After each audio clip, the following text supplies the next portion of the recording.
Hello and welcome to Andy's FPL Apprentice. It's our team selection video for Game Week 13.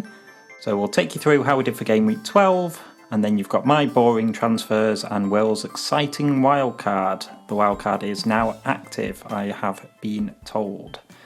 If you enjoyed the video or you find anything useful in it, then please consider giving it a like and hit that subscribe button, the little notification bell, so you'll never miss a video. And we'll jump straight into it. I'm joined, as always, by the beard himself, William. How you doing? Good day. More beard than man these days, but one day I'll be exclusively beard to make our internet fans happy. That's a dream. That is the dream, yeah. Week 12.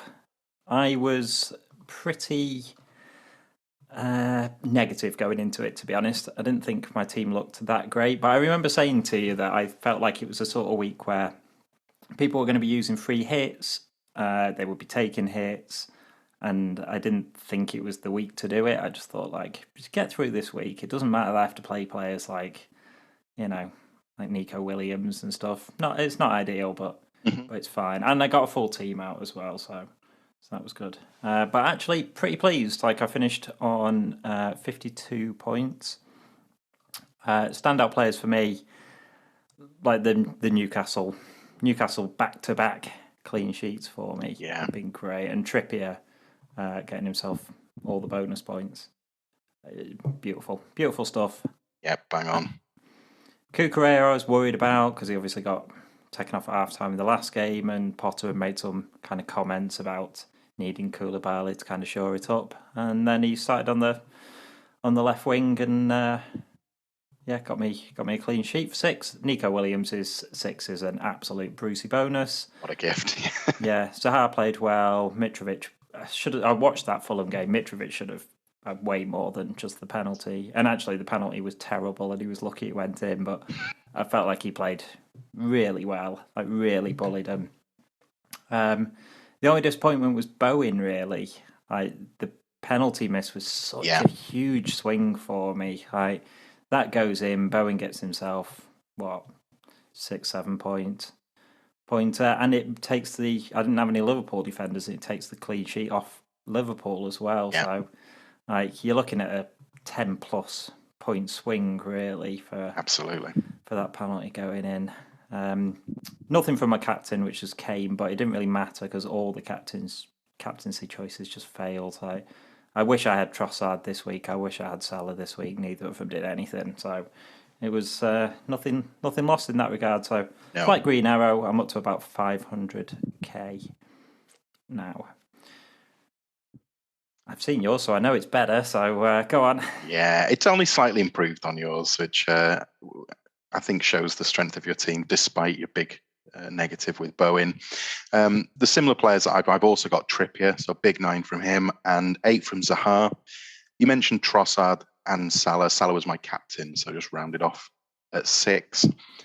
Thanks to Bowen's missed penalty, Van Dijk got 7 points, which is also a good return in defence.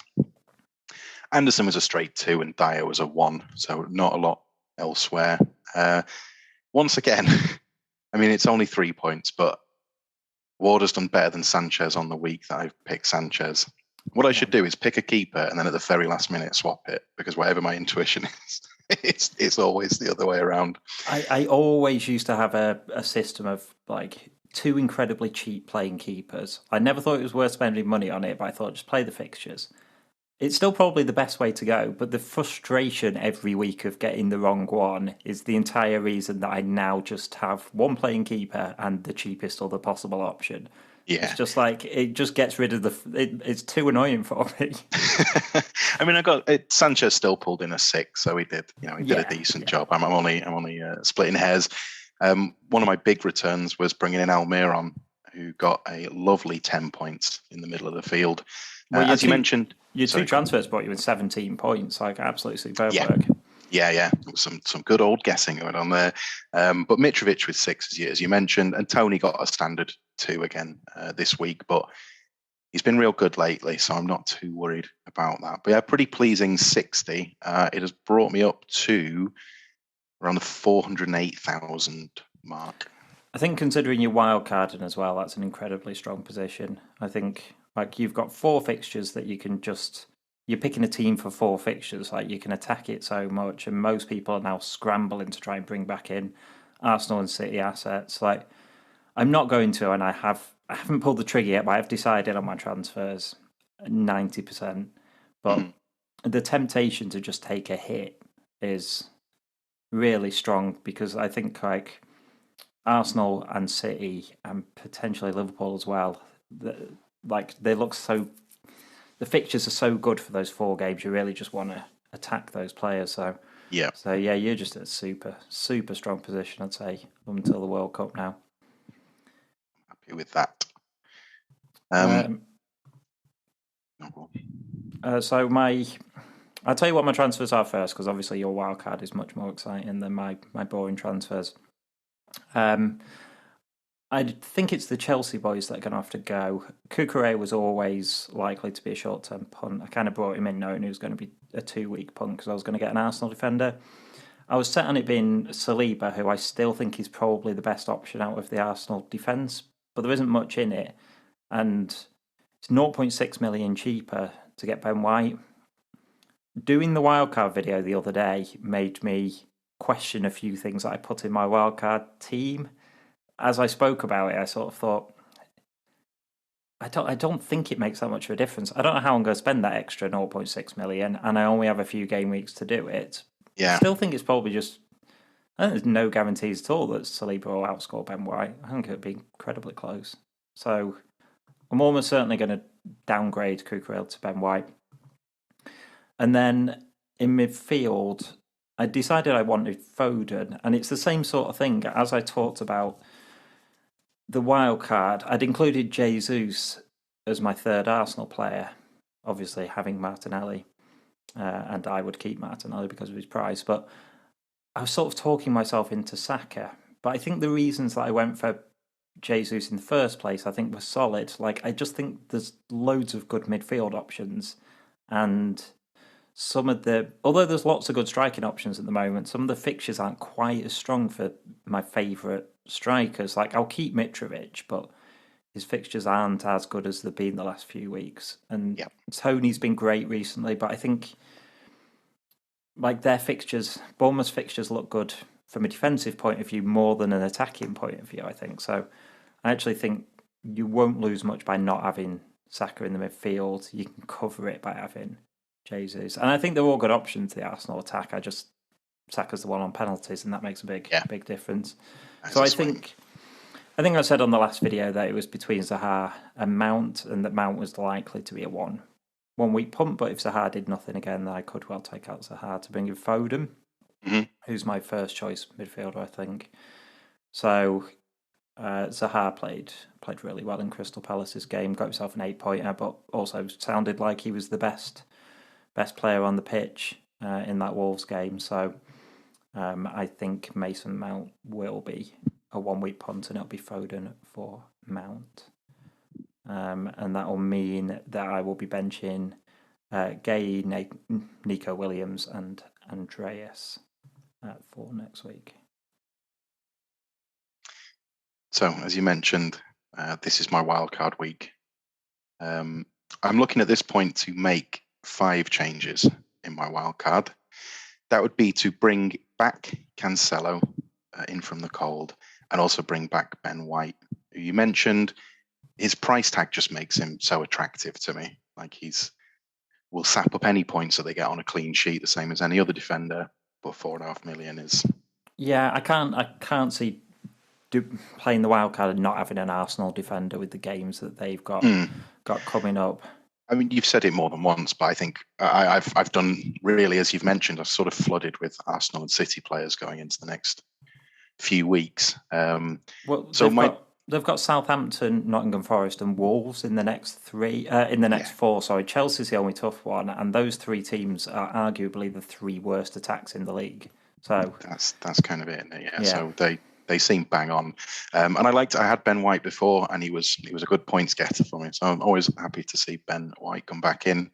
That a bit of shuffling of money has allowed me to upgrade Tanganga to Ben Mee. who I think another playing centre-back who hopefully will be good on sort of rotation, but better than having a constant 0-pointer. I think sat there. So I'm fairly happy with that. As you've also mentioned, I brought in Phil Foden after his last few games. And again, at 8.4 million, he just seems too good a value to pass up when I think he is outscoring Salah, Son, currently De Bruyne, I think, in terms of raw points. So, yeah, seems a no-brainer. There's a couple of then options. I did bring in Eze into the midfield, essentially for Zaha, but of course Zaha scored at the weekend and, as you say, played very well. So maybe that's a little preemptive. I felt like I'd lost my patience a bit with Zaha of late, but I don't know. Maybe that's a change for the sake of change, and I don't need to make that one. The other change at the front is bringing in Jesus, which I'm happy with. It's just I'm swapping it for either Tony or Mitrovic, and I've picked Mitrovic, but I'm not 100% on that. I think either could go and either could stay, and I'd be quite happy. The thing that makes me lean maybe towards Mitrovic is I've got me from Brentford, so I'm not spreading my team. Yeah, I mean, it matters less now than it did last season. There was a point last season where I thought it's not worth having 3 players from any team, because if their game gets called off, then you're struggling. Right. But I think that's sort of less important. I don't know between those two is the answer. Like, I think they're both decent options. I don't think either of their fixtures are so good that I think that Jesus will comfortably outscore both of them. And yeah, he's more expensive, but I do think he's a better option. Eze and Almiron. Almiron has been great recently. I'm not super sold on the idea of him being nailed in that Newcastle team, but I think the fact that they've now announced that Isaacs is out until after the World Cup means I think he'll stay. And his form has been so good, he kind of deserves to anyway. Eze, I think, is a downgrade on Zaha, but I like him a lot as a footballer. I think he plays slightly deeper than Zaha. Occasionally Zaha plays up front as well. But not necessarily soaking up the points. Yeah, but he's $1.5 million cheaper. Crystal Palace's fixtures are really good, so I don't think it's a bad pick. I just think it's a slightly punty pick, if that makes sense. But every wildcard needs a couple of them. It keeps it fun. Well, I think that's how you save the money and get the other elements of that team in that I want. You know, being able to have sort of Foden, Salah, and Martinelli in midfield requires cuts from elsewhere. Yeah, I would say you've got. If you're looking at playing Ben White, Trippier and Cancelo, and arguably I think Trippier's the one, they've got a couple of tougher fixtures. Trippier's the one who you could look at rotating with the likes of Anderson and Ben Mee. Mm-hmm. But it's hard because Trippier's been the best defender in the game for the first half of the season. He's playing so well and picking up so many points. You know, the fixtures aren't that great. It's hard to bench him. But even if you're benching both of those, it kind of means Eze Almiron, you're going to be presumably benching one of them, or I don't know, maybe Tony every week as well.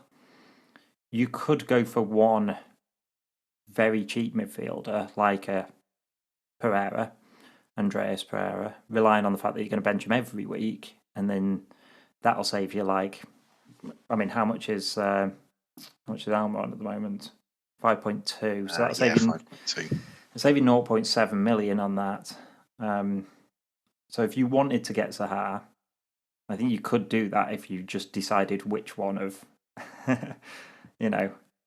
if you just decided to sort of sacrifice and just have a kind of permanent bench spot there instead of kind of spreading it over 2 players. But if you really want to go into depth, I really like using FPL Teams, which is a website that just you can basically just flick through the game weeks with your team, and you can sort of put transfers in. And sometimes if you do that, you kind of look and you think, actually, I I'd bench Almiron every week, hypothetically. Sure. And if that's what you're going to do, then it's not worth having him. So that can sometimes help clarify those decisions. Any thoughts on, is Salah a lock in your team? Have you pretty much decided he's your second premium? Certainly in this version. I mean, the last few games, even in the Liverpool's most recent game, the West Ham game, despite him not scoring well in terms of points, he played well, and I think particularly in the first half could have argued he probably should have put a goal away, at least one. So I think with that, I mean, my only other thought was between Son and De Bruyne. With bringing Foden, Cancelo and Haaland in, that just sort of rules out Kev. And Son is just impressive in flashes. I think he'll score a hat-trick one week and then sort of nothing the next. And I know you could argue Salah's done the same, but I feel it's more likely that Salah will work into a state of form, and Liverpool in general just look a bit of a better team than Son will. So, yeah, I can't say I'm like 100% convinced, but I think he's the best of the premiums at the moment. Yeah, I think if I was wildcarding, I think I would go with Salah as well. I said to you last week that I felt like Salah playing up front is a game changer, and then he was back on the right wing again. I get the feeling that Klopp doesn't want to play Salah and Núñez as a front two, that he sort of needs Firmino as like that link man. Mm-hmm. And also with Jota and Diaz injured, his wing options are kind of limited as well. And I do honestly think that Salah is just Salah would be in my team 100. Like, I would find a way to get Salah, and I'd take a hit for it if I knew he was starting up front, because I think I don't think he's playing badly. I just think he's not as involved as he used to be. He's genuinely having to do defensive work playing on the right wing. Like, he's not playing like an inside forward like he used to. And then as soon as he goes up front, he just looks electric. Yeah. So it's a tough one. I think the fact is, like, I looked at my team and it's too hard to get him in. I'd have to take a hit because I'd have to take Kane. Well, I wouldn't have to take a hit, but I can't get rid of Kane and downgrade him to anyone that I would want to upgrade Salah. So I sort of have to do it in a couple of moves. And Salah's best fixture as well is this week, which is kind of tough as well. You sort of feel if you don't, it's not that I've missed the boat if I don't do it this week, but they've got Nottingham Forest. Like, yeah, it could be a landslide. Yeah, it could be. So yeah, still featuring in my plans for the time being, anyway. Yeah. So have you had a thought about what your team will look like next week if you go ahead with that wildcard team? Who would you look to bench him? Assuming I go ahead with that, I think I would play a 3-4-3. Cancelo, Trippier, and White as my back three. Sticking with Sanchez in goal instantly. Yeah. Then it would be Foden, Almiron. Foden, Salah, Martinelli, and either Almiron or Eze. Yeah. And then the full front three. Yeah. I like Jesus a lot as a pick. I think like that would be ideally what I'd want to do, is to downgrade. I think I could live with taking a -4 if I could downgrade Kane to Jesus, get Salah in for Mount, but I'd have to save money elsewhere to do that, which I'd be happy to do, but it's a minus hit and I'm not quite sold enough on Salah. Yeah, no, it's not worth the 4-point hit. Yeah, I'd have to be really, really sold on the idea that I need Salah back now. I'd be prepared to do it, but I'm not quite 100% on it. But I'm going to have to watch that Liverpool game behind the sofa or something, because I think that could be just a massive differential for anyone. Any Salah owners. Yeah. Captaincy for this week? Back to Haaland. I think the only reason I took it off is he didn't play. I was still tempted to do it, but the captaincy in him. But he scored in someone else's game. Apparently, you can't when he's on your bench. So who knew? Lame. I'm definitely captaining Haaland as well.